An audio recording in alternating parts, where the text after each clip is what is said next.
nearly a decade of helping high performers reclaim their lives from their careers, I can unfortunately tell you one thing with confidence, and it is that this part of the work, the internal mindset focused work, is almost always the part that people want to fast forward through because it is not flashy, it doesn't give you instant answers, and it feels slow, especially for someone who is used to fixing things and moving on. But if you have ever found yourself thinking, I should be more grateful for what I have, or I should say yes to this thing, or any other myriad of shoulds, do not skip this. Because this video is about why those limiting pressure-driven thoughts are actually the most important place to start, and why skipping them keeps you stuck. And honestly, the urge to skip is kind of the point. So let's get into it.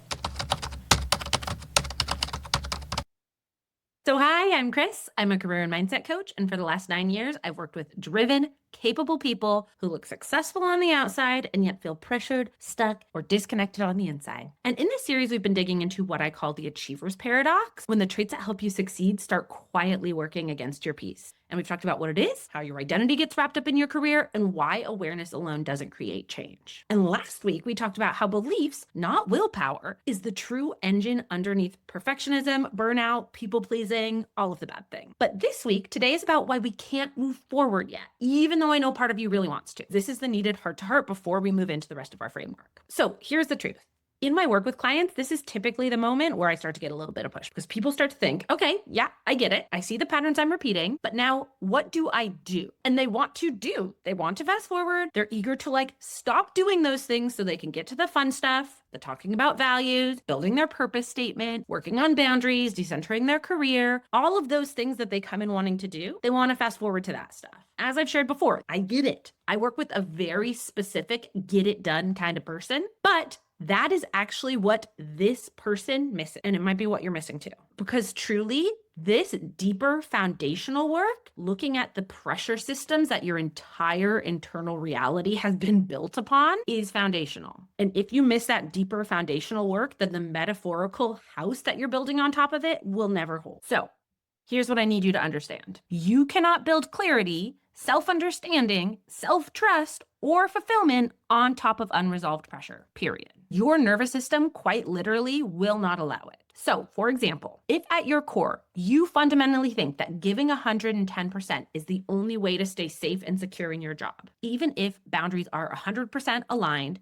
100% what you want, 100% what you cognitively know is right, you'll undercut them because your straight up nervous system thinks that having boundaries is unsafe. See how that works? And so I wanted to give you examples of some of the most common pressure rules I hear so you can start to see if any of these are coming up in your life. So number one, success equals stability. And stability means staying on the same path. Never change. Don't be a job hopper. Better the devil I know. Make a decision and stick with it. There's a lot of sub-beliefs within that one, but that's really the big kahuna. If I'm not immediately good at something, it's risky. Avoid things that you're not going to be perfect at. Hello, perfectionist procrastinators. Number three, there are right choices and there are wrong choices. And I need to be sure to make the right choice. This leads to the overthinking spiral and the better not mess it up, yada, yada, yada. Number four, work is about proving myself, not fulfillment. It's about prestige. It's about image. All of those things kind of fall under success equals prestige. And these are just a few examples, but none of them are random. They are all protective. They have all served a purpose. And so we can talk about what some of those ones that are coming up for you. You can definitely drop them in the comments. But our work within this phase is to truly go through, surface them, unravel them, and start to reframe them so we can actually move forward with a clean slate. There are three things I want you to take away about this mindset pressure work, because this is typically where people get frustrated or discouraged, and I do not want that for you. So first, I'm not going to necessarily walk through the process of how to dismantle beliefs in this video, because that would not be doing you any favors. And it's not because I'm trying to keep them a secret or make this some sort of gimmick to get you to sign up for something. It is because this work is meaty and important,